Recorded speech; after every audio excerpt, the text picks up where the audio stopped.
काय ग? मी तुझ्यासाठी, तुला काजू बदाम बेदाणे खूप आवडतात ना, हो. म्हणून ते सगळं टाकून मी तुझ्यासाठी ही मस्त अशी लापशी केली. खाऊन सांग ना कशी झाली. अगं पण आता जेवायची वेळ झाली, हे मध्येच कुठे खाऊ? आजी, मी एवढं प्रेमाने बनवलंय ग, थोडंसं तरी खा प्लीज माझ्यासाठी. बर.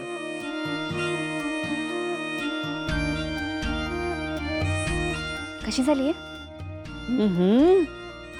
जानू, छान झाले ग. अगदी लक्ष्मी करते तशी झालीये बघ.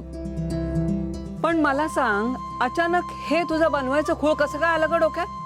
आणि लक्ष्मीने स्वयंपाकघरात कसं काय घुसू दिलं तुला? अगं आजी, एकतर आई मला काहीच काम सांगत नाहीये आणि ना मला बसून बसून खूप बोर झालं होतं, म्हणून म्हटलं काहीतरी करूयात ज्याने आपलं मन रमेल.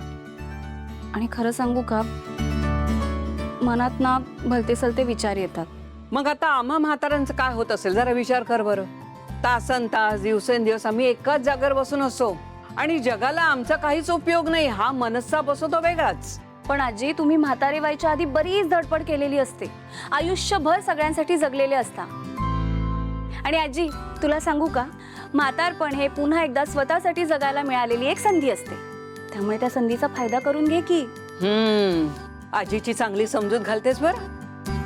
तुझ्याशी बोलताना कोणीही जिंकू शकत नाही, लक्षात ठेव. हो ते तर आहेच. पण आजी, एक सांगू का, मी किती वेळ अशी घरात बसून राहणार आहे. आता मला पण काहीतरी काम करायलाच हवं ना. मी फार वेळ आईबाबांवर अवलंबून नाही राहू शकत. जानू, तू अजिबात असं समजून घेऊ नकोस. आई वडिलांना कधीही आपल्या मुलांचा भार वाटत नाही. हे बघ, मी काय म्हणते, तू अजून थोडे दिवस घरात राहा, अगदी शांत बसून राहा, काही करू नकोस. आमच्याकडून भरपूर लाड करून घे. ए नाही आजी, मी ऑलरेडी आता मला काय करायचंय ह्याची लिस्ट काढून ठेवली. म्हणजे सगळ्यात आधी मी स्वतःचा CV तयार करणार आहे आणि मी माझ्या 1-2 मित्रमैत्रिणींना सुद्धा माझ्यासाठी जॉब शोधायला सांगितलंय. स्वतः बघूयात काय होतंय ते. अगं पण हे सगळं तू लक्ष्मी श्रीनिवासला बोललीस का? नाही म्हणजे आजी, हे बघ, मी इतक्यात आईबाबांना जॉबबद्दल काहीही सांगणार नाहीये, काय ना उगाच त्यांना परत टेन्शन यायला नको. हां, पण एकदा का मला जॉब मिळाला ना की मग मी आईबाबांना सगळं सांगेन. आजी, आईबाबांनी आम्हा मुलींना खूप सपोर्ट केला आहे, पण आता त्यांना माझा अभिमान वाटेल असं काहीतरी करायचं आहे मला. त्यांनी खूप स्वप्न बघितली होती ग माझ्यासाठी, ती सगळी स्वप्न मला आता पूर्ण करायची आहेत. पण आजी, मला जमेल ना हे सगळं? हे बघ जानू, या जगात तुला जमणार नाही अशी कुठचीही गोष्ट नाहीये बघ. ज्याच्यात तुझं मन रमेल, तुला आनंद मिळेल अशी कुठचीही गोष्ट करतो. ही आजी कायम तुझ्या पाठीशी आहे.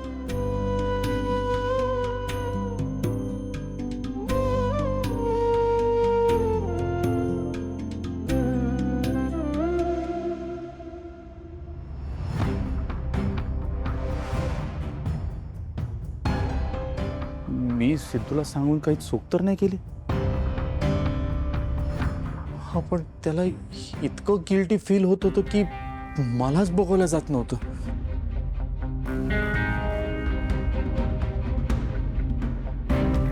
रागाच्या भरात त्याने काही वेडं वाकडं केलं तर.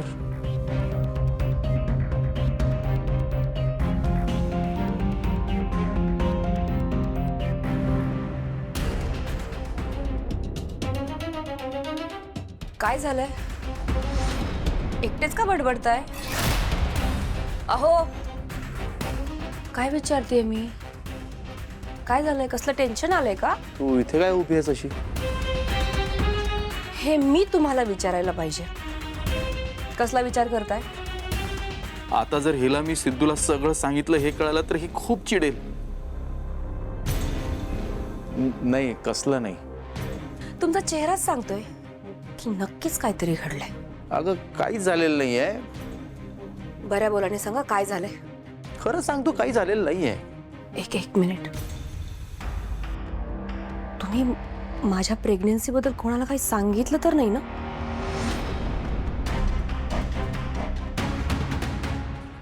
त्या दिवसापासून सिद्धू फार टेन्शन मध्ये होता, म्हणून त्याला सगळं सांगायला लागलं. निलंबरी, काय केलं हे तुम्ही? जे बाळ या जगात आलंही नाही त्याबद्दल सगळं सांगून टाकलं तुम्ही. सिद्धू या गोष्टीचं भांडवल करेल, घरात तमाशा करेल. मी मान्य केलं होतं ना की तुम्हाला तुमचं नाव नाही द्यायचं ना बाळाला. ठीक आहे, मग हे सगळं करण्याची काय गरज होती तुम्हाला? एकतर इतक्या वर्षांनी काहीतरी चांगलं घडत होतं, पण तुमच्या भावाने ते पण हिरावून घेतलं माझ्यापासून. आणि तुम्ही त्याला जाऊन सांगितलं सगळं खरं. हे बघ नीलांबरी, सिद्धू कोणालाच काही सांगणार नाही. विश्वास ठेव माझ्यावर. तुमच्यावर आणि विश्वास. एकतर या घरातले लोक डोळे लावून बसलेले असतात की नीलांबरी कधी काय चुकीचं करते ते. सिद्धू तर टपूनच बसलेला असतो. आणि आता इतकी मोठी गोष्ट त्याला कळाली म्हटल्यावर तो माझ्या आयुष्याला सुरुंग लावल्याशिवाय शांत बसणार नाही. मला कधी सुख देता आलंच नाही, आणि आता तर मला नीट सुखाने जगू पण देत नाही तुम्ही. मला काही माहित नाही. आत्ताच्या आत्ता तुम्ही सिद्धूला फोन करा आणि तोंड बंद करायला सांगा.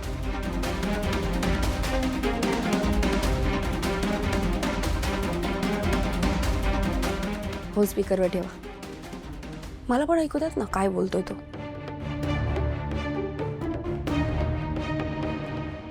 हा दादा बोल ना, काय झालं? हॅलो सिद्धू, कुठे आहेस तू? मी बाहेर आहे आता. बोल ना, काय झालं काय? सिद्धू, एक रिक्वेस्ट होती. मी तुला जे नीलांबरीबद्दल सगळं काही सांगितलं ना, ते प्लीज घरच्यांना सांगू नकोस. हां, प्लीज प्लीज प्लीज.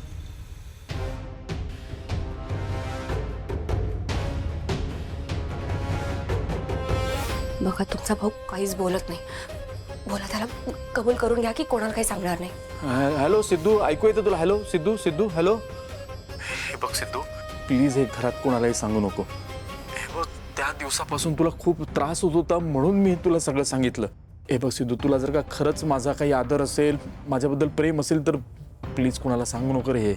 हे बघ दादा, माझ्या मनात तुझ्याबद्दल खूप रिस्पेक्ट आहे, आणि म्हणूनच मला असं वाटतं की नीलांबरी वहिनीने तुझं आयुष्य नासवू नये. तुझ्या चांगुलपणाचा, तुझ्या साधेपणाचा त्या फायदा घेऊ नये असंच मला वाटतंय. आणि म्हणूनच मी घरी सगळ्यांना खरं खरं काय ते सांगणार आहे. अरे सिद्धू, प्लीज असं करू नको माझ्यासाठी. नाही दादा, मी नीलांबरी वहिनींसाठी कुठलीही गोष्ट कोणापासून लपवणार नाहीये. आणि मी दिलेलं वचन तू विसरून जा. सगळ्यात आधी मला त्या माणसाला शोधायचं. मी ठेवतो आता. काय झालंय? सिद्धू कोणाला शोधतोय? माहिती नाही. तुझं ज्याच्यासोबत अफेअर आहे ना, त्याला शोधत असेल.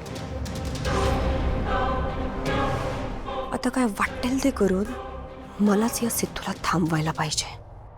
सिद्धू घरी आला की बोलू त्याच्याशी. तुमच्या शब्दाला किती किंमत आहे, समजलं मला. आत्ताच्या आत्ता इथून निघून जा. माझं खूप डोकं दुखतंय. निघा म्हटलं ना.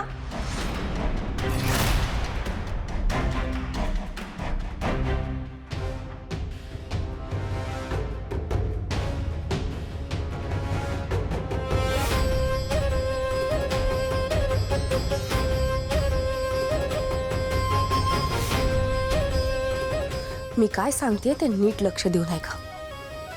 सिद्धिराज गाडे पाटील कोणाला भेटतात, काय बोलतात, याबद्दल सगळी माहिती मला मिळाली पाहिजे. आत्ताच्या आत्ता कामाला लागा.